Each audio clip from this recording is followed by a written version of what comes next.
So I converted to Islam at the age of 23 after 4 years of studying. I grew up in Detroit, Michigan, which the Detroit of my youth was the largest residence of people of Middle Eastern descent outside of the Middle East. So a lot of what I knew and learned about Islam as a young person was very Arab focused, which wasn't a problem for me.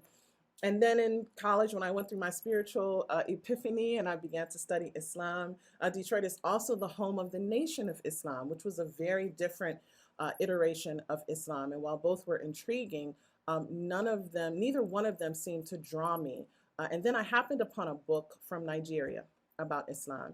And at the same time that I happened upon this book from Nigeria, where it was explaining, the basics of Islam from a West African perspective, I began studying West African dance. And my favorite dance is Sabar, which is the national dance of Senegal.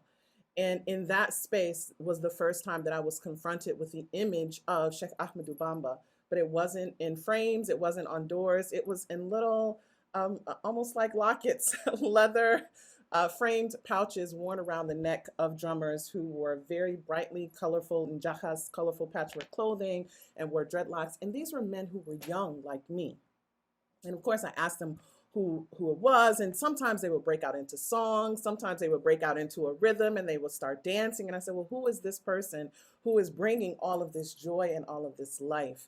And of course, that sent me down a path to learning about Sheikh Amadou Bamba, because at the time I was a student at University of Michigan getting my degree in African Studies. So the greatest gift that Sheikh Amadou Bamba brought to me as a young person on my pathway to accepting Islam was the possibility of spiritual fortitude at a young age.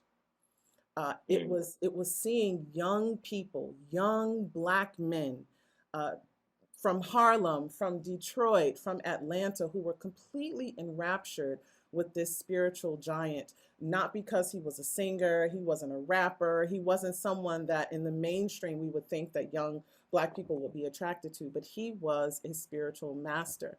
And so that gift, that expansive possibility of spiritual fortitude, the ability to embrace Islam, the ability to be studious and to be scholarly and to follow, and not only the example of Sheikh Ahmadou Bamba, but ultimately the example of the Prophet Muhammad sallallahu alaihi wasallam, that really set me down a path of approaching Islam from that perspective. You could be Black, you could be colorful, you could wear dreadlocks, you could love Africa, you could eat chebujen, you could be all of these things, and you could still be Muslim. And I think that is an ongoing and continuing legacy of Sheikh Ahmadou Bamba and his followers, the people who follow that path and that trajectory that he set.